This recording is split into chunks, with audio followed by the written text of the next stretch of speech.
je me suis beaucoup occupé de catastrophes et de leurs conséquences, et notamment de situations de contamination. Et toujours, la question du territoire était là. Quand on avait des territoires contaminés ou des territoires pollués, ou quand j'ai travaillé en Martinique, en Guadeloupe, j'ai travaillé autour de Tchernobyl, à Fukushima, dans différents contextes, et encore aujourd'hui sur la question des déchets radioactifs, mettre des déchets radioactifs dans la terre, à 500 mètres sous terre, ça change quelque chose qui est très important, parce qu'en réalité, nous ne sommes pas juste posés sur un territoire, mais nous entretenons une relation avec un territoire, et il me semble que la notion d'enracinement capture finalement cet enjeu. Est-ce que finalement, aujourd'hui, face à la crise écologique, face aux questions qui sont devant nous, est-ce que notre principale caractéristique, ce n'est pas le sentiment d'impuissance ? Donc, je me suis demandé, et c'est un peu ce que je vais essayer de développer, s'il ne serait pas intéressant de s'intéresser, avant de passer au faire, à l'être, c'est-à-dire nous, qui nous sommes. Et qui nous sommes et qu'est-ce que c'est que notre relation avec un territoire. Mon hypothèse, c'est qu'aujourd'hui, cette impuissance que beaucoup ressentent face à la crise écologique est liée à quelque chose comme une sorte d'ablation, d'amputation de l'humanité, notamment, il y a différents volets, mais notamment dans sa relation au territoire. Et donc, c'est pour ça que je parlerai un peu, d'une part, d'enracinement et de déracinement.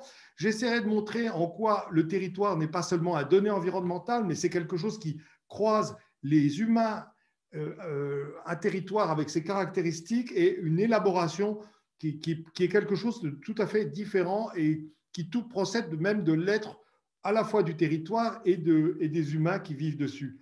Mais ensuite, j'aborderai la question de l'impuissance écologique et du déracinement, justement en essayant de montrer que c'est par un travail pour restituer l'intégrité, ou plutôt l'intégralité humaine, et je parlerai d'humanité intégrale, c'est de cette façon-là que nous arrivons à dépasser la situation d'impuissance dans laquelle nous nous trouvons. Et ce qui nous permet d'aborder la question de la façon dont nous pouvons œuvrer pour la vitalité du territoire. Donc, je vais commencer par ces quelques éléments, des citations de Simone Weil. Ce sont des textes que je trouve extrêmement intéressants, qui sont finalement assez anciens, puisque ce sont des textes qui datent de 1943, peu de temps d'ailleurs avant la mort de Simone Weil, puisqu'elle avait, à la demande du général de Gaulle, écrit un texte sur cette question de l'enracinement. Et donc, j'y ai trouvé un certain nombre d'éléments qui devraient intéresser notre réflexion aujourd'hui. Et donc, je vous propose de jeter un petit coup d'œil sur cette définition qui est extrêmement importante, dans laquelle elle nous dit que l'enracinement est peut-être le besoin le plus important et le plus méconnu de l'âme humaine.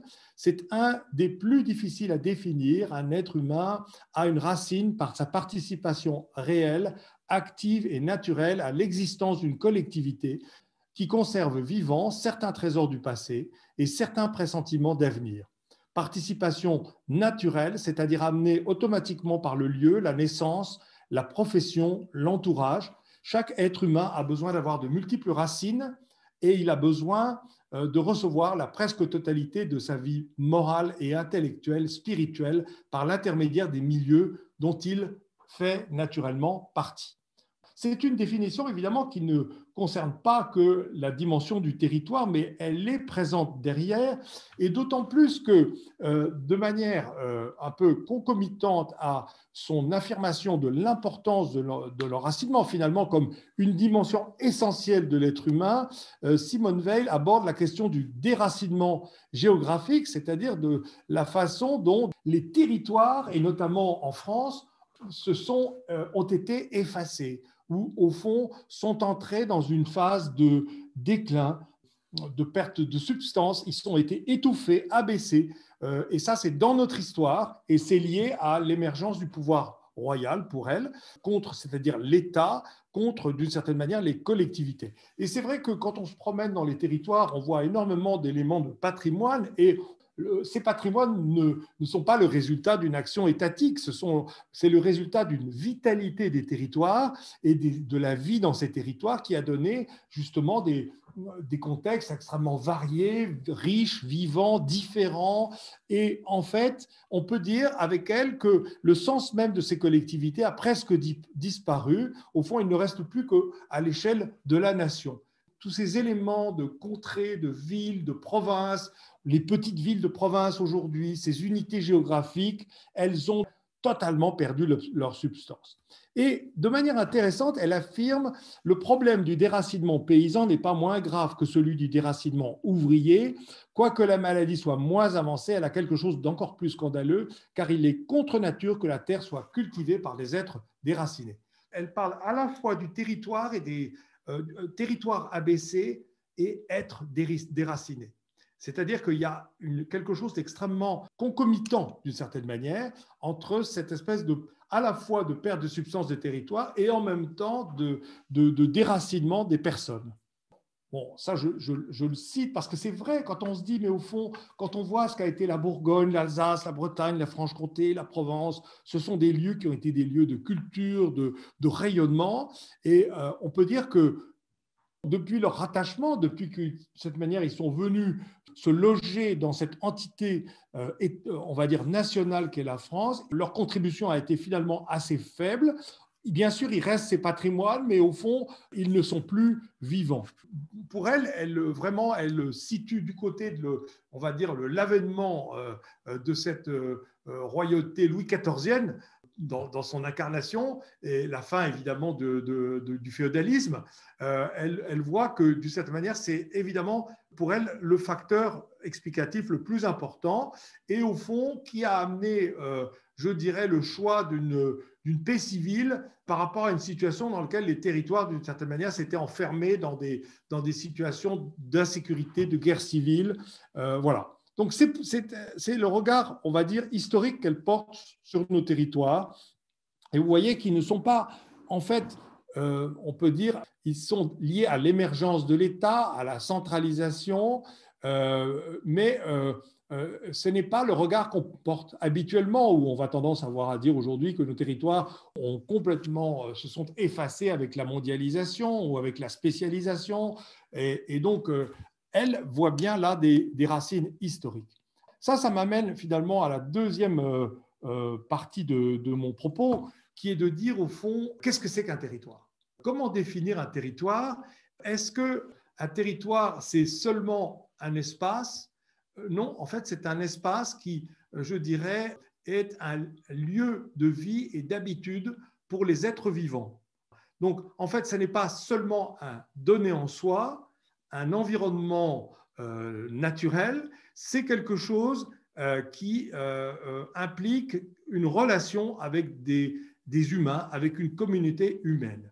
Et évidemment, là, pour venir à des considérations plus contemporaines, mais bien sûr, le territoire, ce n'est pas seulement une idée, ce n'est pas seulement, par exemple, ce que voudrait en faire une économie mondiale qui voudrait faire du territoire une unité fonctionnelle dans un système de production d'une économie mondialisée. Voilà.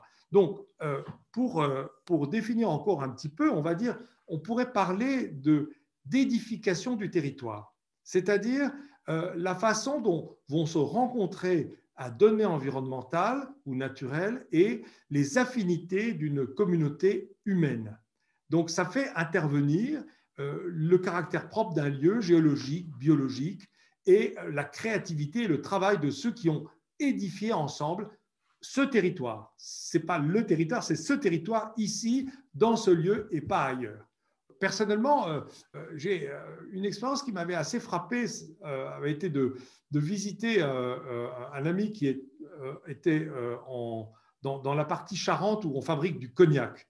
Et j'avais été assez surpris de voir que même le cœur de ce qu'on appelle la fine Champagne, qui est le lieu où on considère que c'est là que les meilleurs cognacs s'élaborent, en fait, n'était pas du tout ce qu'on pouvait penser, c'est-à-dire un lieu riche. Au contraire. Et même, on va dire qu'il y a eu d'abord cette idée de faire de la vigne, qui effectivement, c'est tout à fait on va dire, va rencontrer cet environnement avec beaucoup de vitalité, mais curieusement, le vin lui-même, produit par cette vigne, est fort mauvais.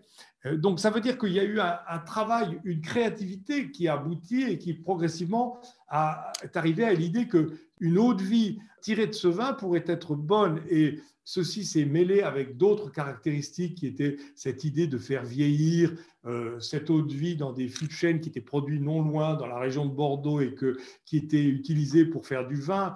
Progressivement, on va dire que le résultat, le hasard, les circonstances, l'état d'esprit de ces gens avaient d'une certaine manière, un territoire a émergé, et il n'a pas émergé parce qu'il avait a priori des potentialités considérables, mais parce qu'il y a eu cette espèce d'aller-retour et cette intelligence entre cette communauté, ces gens, c'est un travail, une créativité, et qui a fait que le territoire donc, a émergé comme territoire. Donc, ce qui me permet de dire qu'un territoire fait intervenir des liens et des relations entre des personnes humaines, c'est-à-dire à la fois chaque personne dans sa relation à elle-même, dans son unité, et les relations entre les personnes, et puis un milieu naturel, des relations entre chaque personne et la nature, et entre les personnes ensemble et la nature, puisque par leur interaction, les personnes ont également, je dirais, des effets, des influences croisées qui ne sont pas uniquement d'ordre individuel, mais également d'ordre, on va dire, collectif. Et tout ceci dans une vision qui relie, ordonne le cosmos, l'homme et la nature et le principe de leur existence. Vous voyez, là, j'aurais tendance à dire qu'on trouve là une anthropologie, finalement, une fonction anthropologique très intéressante qui est la capacité d'ordonnancement du monde, avec un être humain qui est à la fois, on va dire, il a les pieds dans la nature, la tête dans le ciel, et on va dire que sa fonction première, c'est une capacité à élaborer un monde, un cosmos. Et donc, c'est dans cette fonction-là que le territoire émerge finalement comme monde vivant. Et évidemment, là, j'ai mobilisé 4 dimensions. Vous avez tous reconnu, évidemment, les fameuses dimensions du tétraèdre. Donc, tout ceci évidemment, est lié. Et donc, ceci m'amène à essayer de dire, finalement, tâchons de voir un peu, de réfléchir sur ce qu'est une humanité intégrale. Alors, une humanité intégrale, comment je peux essayer de l'attraper finalement? Qu'est-ce que ça veut dire au fond? La notion d'intégralité, au fond, nous pousse à essayer d'imaginer ce qu'est l'homme dans son entier. Moi, je ne vois pas de meilleure, au fond, image que d'imaginer que quand on regarde un bâtiment ancien, on cherche la trace de ce qui a été retranché, c'est-à-dire de ce qui n'est plus. Et on voit des indices qui nous montrent qu'il y a eu des anciens usages, selon la nature des pièces, selon leur ordonnancement. Il y a eu des transformations plus ou moins profondes qui sont liées à l'histoire, d'une certaine manière, de la communauté qui a vécu dans ce bâtiment, en fonction des modes de vie, des activités des habitants. On voit aussi qu'il peut y avoir des ruptures, parfois dramatiques. On voit bien qu'il y a ou que, par exemple, un bâtiment a été, on va dire, construit dans un contexte finalement marqué par la guerre, par un caractère défensif, et puis brusquement, ce caractère défensif a disparu et a amené finalement une autre architecture qui s'est logée dans la première. Et donc, on voit aussi certains bâtiments, châteaux, on peut imaginer que certains aspects, une aile peut être incendiée, avoir disparu. Une église a été transformée en grange. Là, on aperçoit une fenêtre murée, on voit des fondations qui témoignent de dépendances disparues. On rentre dans une pièce et on se rend compte que la pièce originale était beaucoup plus grande et qu'il y a eu des cloisonnements. Voilà. Donc, ça que je veux dire, c'est qu'on essaye ce qu'on va essayer de faire ensuite avec l'humanité, c'est-à-dire de se dire finalement, qu'est-ce qui s'est passé, et on tâtonne, on essaye de mener l'enquête, on essaye d'imaginer le projet des premiers bâtisseurs, les aménagements qui se sont succédés. Voilà. Et donc, en fait, ça m'amène d'une certaine manière à parler de la façon dont aujourd'hui nous pouvons essayer de comprendre cette humanité contemporaine. Et on peut dire que si on se remet par rapport à l'histoire, on voit bien que on ne peut pas dissocier Homo sapiens de ses activités de subsistance. On va dire que quand on regarde ces peintures rupestres, on voit finalement de quoi était remplie la tête de nos ancêtres. Et on voit des animaux, on voit des plantes, on voit le ciel, on voit d'autres hommes, des femmes. On voit bien que tout ceci ils sont en étroit lien avec cet environnement naturel. Cette relation avec un milieu vivant, le relief et la géologie d'un territoire, un climat local, tout ceci les façonne. C'est-à-dire, on pourrait presque parler de coévolution, c'est-à-dire qu'eux-mêmes, ils évoluent et ils font évoluer leur environnement et donc leurs conditions de vie et leur mode de subsistance. Voilà. Et donc, ce mouvement et cette espèce de, on va dire, d'interaction, de coévolution dont je parlais, avec la période contemporaine, on peut dire que c'est quelque chose qui s'est interrompu. C'est-à-dire qu'aujourd'hui, nous sommes d'une certaine manière hors sol, globaux, et nous sommes devenus individuels. Et nos modes de vie ont été progressivement mis à distance de leurs sources de subsistance. C'est-à-dire que nous ne savons plus finalement d'où vient ce fruit que nous mangeons, d'où vient la viande que nous consommons, nous ne savons pas finalement d'où vient le bois de notre charpente, nous ne savons pas d'où vient et comment est produite l'électricité que nous utilisons. Nous passons avec nos métiers qui changent de place, nous voyons, le tourisme nous fait changer d'espace, nous n'avons plus de lien, on va dire, nutritif et durable, et on n'identifie plus de territoire dont dépendrait directement notre mode de vie et de subsistance. Voilà, ce que je voudrais dire, c'est que cette situation de vie hors sol, elle est tout à fait nouvelle pour les humains et elle est à l'origine d'une grande vulnérabilité que nous ne ressentons pas nécessairement. Mais vous voyez, je pense que quand on essaie de se dire qu'est-ce que c'est que l'humanité intégrale, il faut prendre conscience d'une forme de mutilation. Vous savez, j'ai regardé un peu les vocabulaires pour parler quand on retranche quelque chose, on parle d'amputation, on parle de mutilation, de retrancher, par exemple d'une personne qui a on va dire cette mutilation devient impotente, infirme, estropié. Tous ces mots sont très intéressants parce qu'ils rendent compte de défauts, de faiblesses, d'impuissance. Il faut essayer de se dire que si je veux restituer une relation avec l'agir, si je veux sortir de cette impuissance, je dois absolument me poser la question de savoir, pour ce lien particulier dont nous parlons, c'est-à-dire sur la question de l'enracinement, peut être une étape très importante dans la reconstitution d'une capacité à agir. Les êtres humains ne sont pas des dieux, c'est-à-dire qu'ils ne créent pas à partir de rien. Et c'est donc dans cette espèce de fonction cosmologique que, d'une certaine manière, ils élaborent quelque chose. Et j'avais envie de citer une phrase d'Augustin Berg, qui est un philosophe et géographe qui a écrit un livre absolument passionnant qui s'appelle Écoumène, qui dit finalement, avec la modernité, se produit un arrêt du mouvement existentiel. Il va définir le mouvement existentiel comme, je le cite, ce qui investit notre être dans les choses et de ce fait les humanise tout en faisant d'elles corrélativement la forme concrète de notre existence. Et il insiste beaucoup sur la notion de concrétude, parce que concret, ce n'est pas le béton comme en anglais. Concret serré, c'est grandir ensemble en fait. Donc, en fait, les humains, pour pouvoir exister, c'est-à-dire sortir, là, ils se tiennent sur le seuil, mais ils sortent, et ils ont besoin de cette espèce d'aller-retour qui fait qu'en interaction avec leurs données environnementales, s'élabore un monde qui peut être une cathédrale. Ils vont utiliser la force, on va dire, de la pesanteur. Ils vont en tenir compte, mais ils vont élaborer quelque chose qui va incarner une dimension spirituelle. Et donc, il y a quelque chose qui se crée. C'est comme quand je crée du vin. Le vin, ce n'est pas seulement une bouteille remplie d'un liquide. J'ai un ami qui est vigneron. Voilà, il est vigneron. Et il m'a dit, je lui ai dit, décris-moi ton vin. Il avait l'air très embarrassé. Il vit quelque part dans la Catalogne française. Et au bout d'un moment, il m'a dit, écoute, je vais te dire ce que c'est que mon vin. Mon vin, c'est un convive de plus à table. C'est-à-dire que quand tu poses mon vin sur une table, c'est comme s'il y avait quelqu'un en plus. Et je l'ai testé, c'est vrai.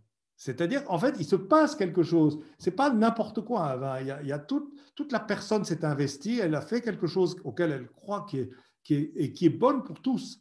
Et on pose une bouteille, on présente cette bouteille, on parle de celui qui l'a fait, et je vous assure, il se passe quelque chose. Et ce n'est pas comme si je versais n'importe quoi. Non, pas du tout. Ce n'est pas seulement un transfert de liquide.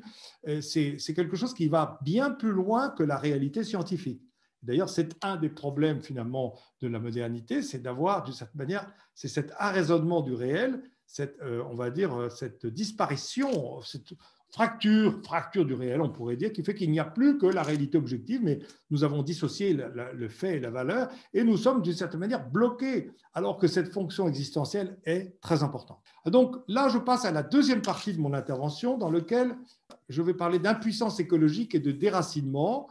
Et on peut dire que la thèse qui est derrière, c'est de dire une humanité amputée de son enracinement dans un territoire est impuissante face à la crise écologique. Donc, on ne peut pas lui dire « dépêchons-nous de faire ». Il y a quelque chose à résoudre, à régler là, et on va voir quoi. Voilà. Donc, on peut dire que chaque jour, finalement, nous recevons des nouvelles alarmantes. Chaque fois qu'on ouvre un média, on peut dire que quand il fait froid, c'est le changement climatique. Quand il fait chaud, c'est le changement climatique. C'est la perte de la biodiversité. Vous voyez, ce sont des informations assez anxiogènes, mais on n'a aucune prise là-dessus. Et au fond, ce que je vais essayer de développer, notamment en appuyant sur le travail de Bruno Latour, c'est que nous sommes en souffrance comme on souffre d'un membre qu'on nous a coupé, mais qu'on n'a plus. Vous savez, comme ces gens qui sont unijambistes, mais ils souffrent toujours de leur pied qui n'est plus là. Et nous, d'une certaine manière, nous sommes en souffrance de notre enracinement et de notre territoire. Voilà.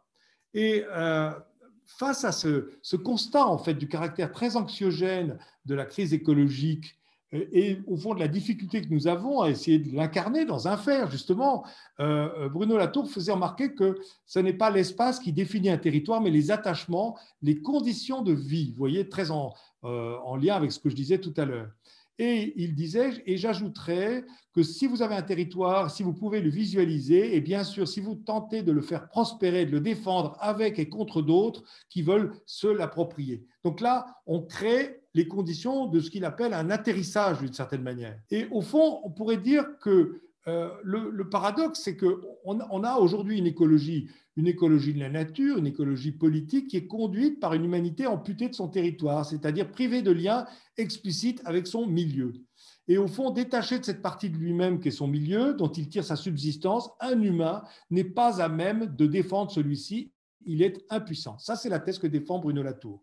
Donc, on invoquera en vain l'urgence du salut de la planète, la fin du monde imminente, sans parvenir à surmonter ce sentiment d'impuissance généralisée qui résulte de cette perte d'unité et d'intégrité.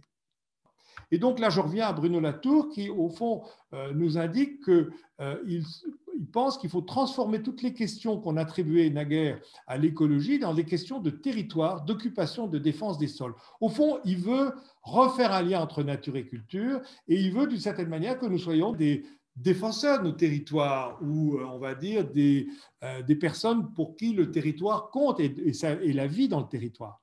Donc, ce qui est le propre de cette modernité qui nous a extériorisés par rapport à la nature, eh bien, il faut la faire passer sous nos pieds, c'est le territoire, et à partir de là, regardez comment les gens réagissent. Et ce qu'il dit, c'est que la différence est énorme dans les réactions suscitées entre défendre la nature en général et défendre un territoire. Et il dit, c'est cette différence qui m'intéresse. Voilà. Et c'est peut-être, vous avez en tête un petit livre qu'il a écrit qui s'appelle Où atterrir. Oui, très bien. Et donc, il insiste pour dire qu'il ne s'agit pas d'un appel nostalgique au retour à la nature. En fait, il ne s'agit pas de se cantonner dans les limites étroites d'un localisme, ni il ne s'agit pas surtout d'effacer les interdépendances planétaires de la vie humaine. On pourrait dire que ça, c'est d'une certaine manière le caractère positif, on peut dire, des 300 dernières années. C'est un travail d'unification de l'humanité qui fait qu'il y a une interdépendance extrêmement forte. Et nous le vivons, par exemple, avec les outils que nous utilisons aujourd'hui. Une capacité à créer du lien, à créer aussi de la dépendance, mais aussi du lien constructif positif.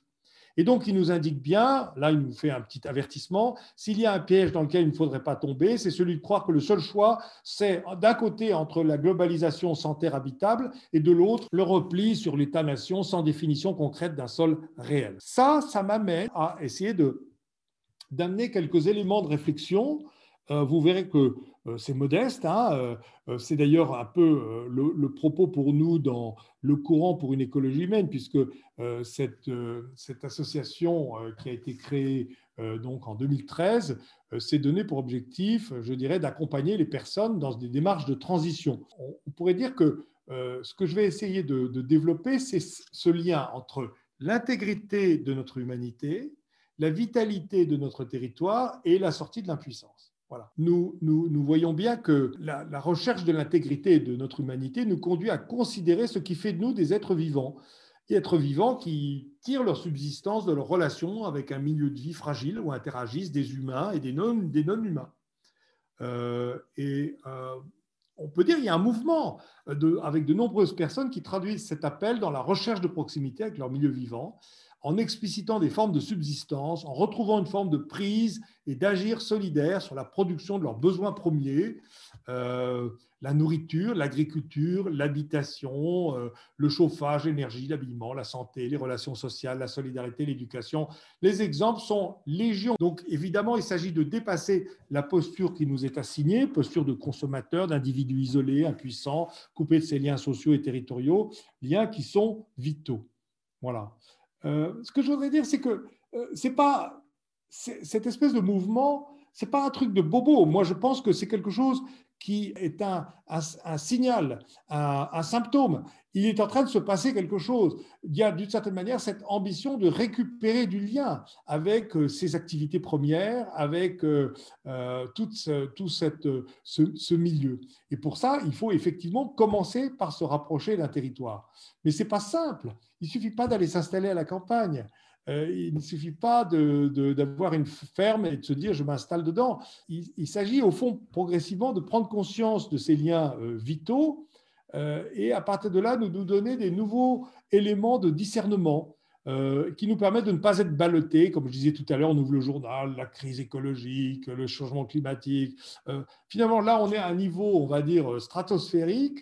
On est dans des arguments théoriques et idéologiques, globaux ou locaux. Là, il s'agit de se relier précisément à des questions concrètes sur un contexte territorial, se relier à un milieu qui importe pour nous et pour notre avenir. Voilà.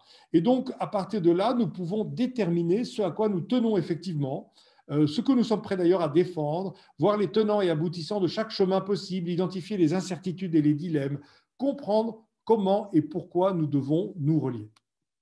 Pour ça, eh bien, il faut partir de la réalité humaine, commencer par la connaître, réalité humaine, écologique, géographique, culturelle, pour déployer cette humanité intégrale.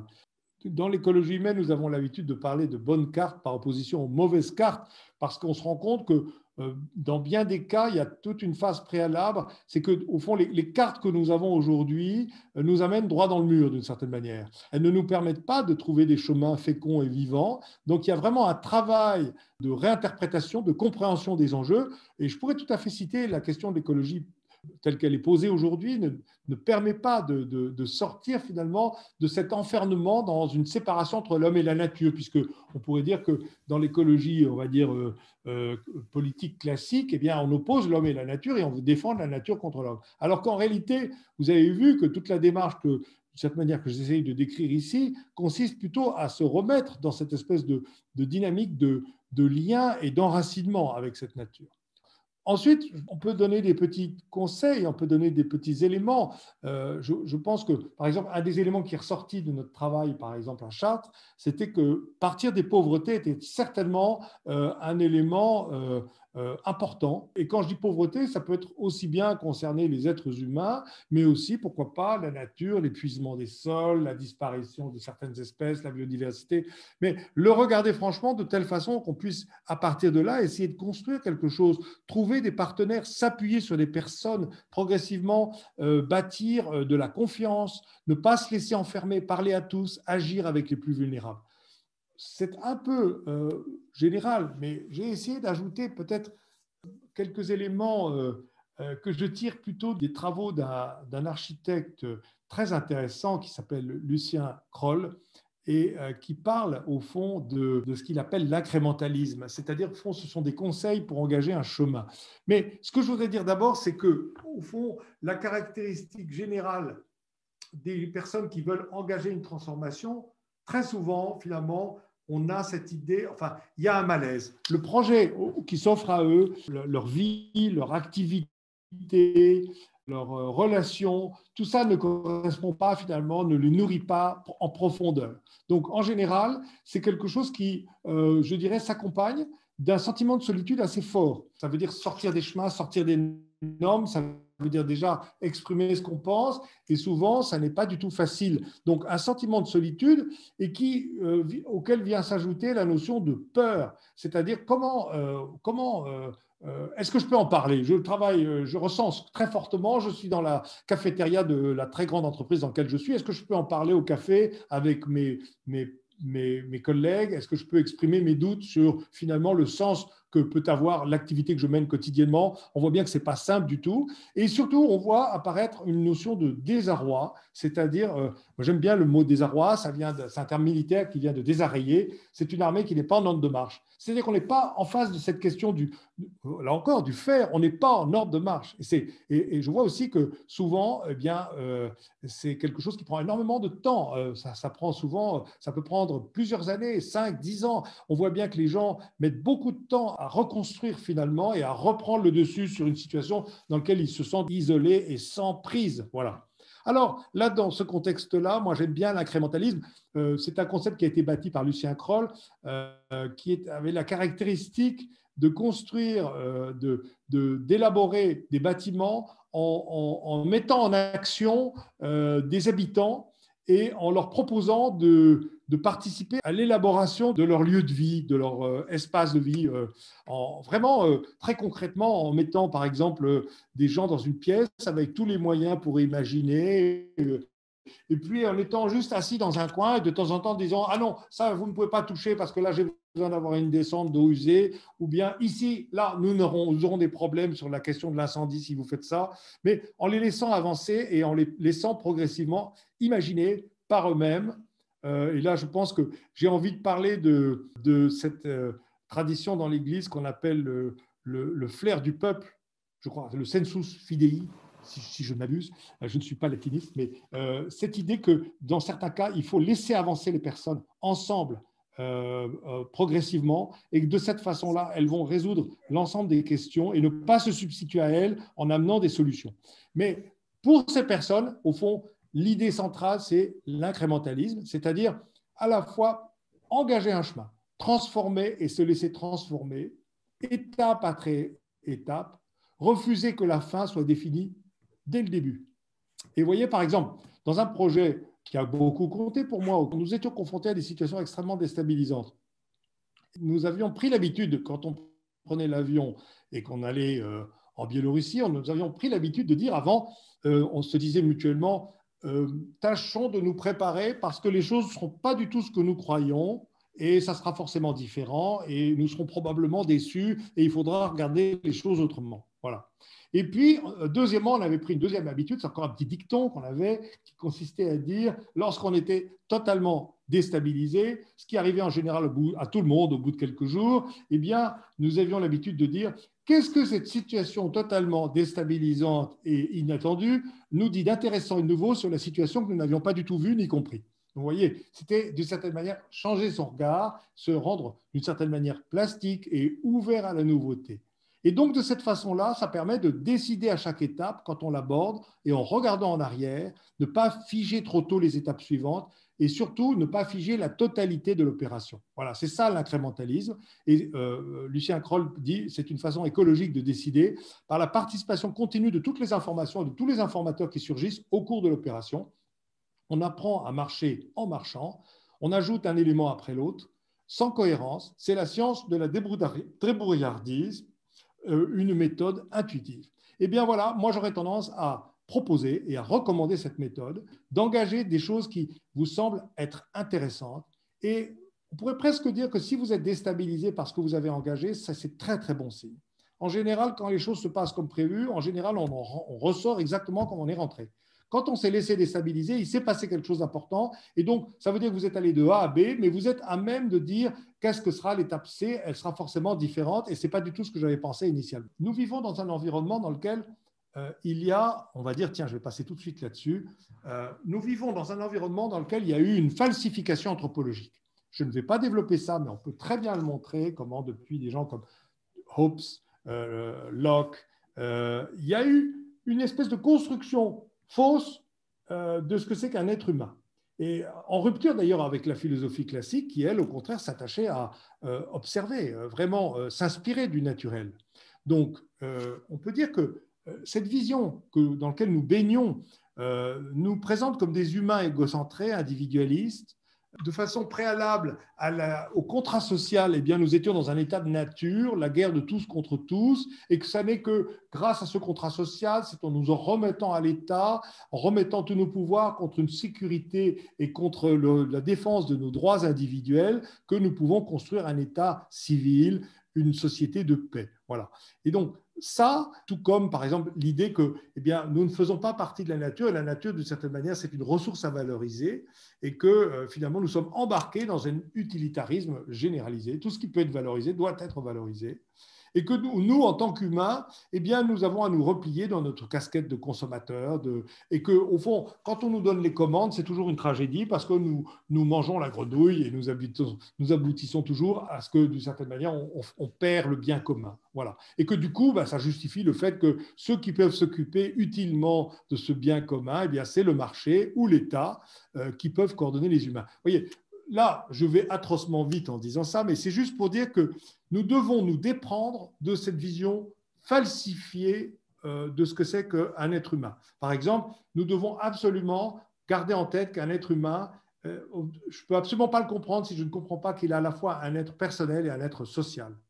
Je ne peux pas également comprendre un être humain si je le divise entre un homme et un citoyen, un homme privé et un citoyen public. Voilà, tout ça, ce sont des choses trappes d'une certaine manière. Et donc, je pense que dans votre recherche des conditions du faire, eh bien, j'aurais tendance à recommander fortement un travail sur ces questions anthropologiques. Je ne suis pas là pour faire de la publicité pour le courant écologie humaine, mais nous avons fait un parcours de formation que je vous recommande vivement sur cette question. Mais je pense que c'est une étape très importante parce que sinon, d'une certaine manière, on ne peut pas, on est en permanence soumis on va dire des pièges. Voilà, des pièges. Donc, la reconstitution d'un réalisme sur la nature de l'humain me paraît être un élément clé dans le retour vers un chemin qui nous permet de sortir de l'impuissance.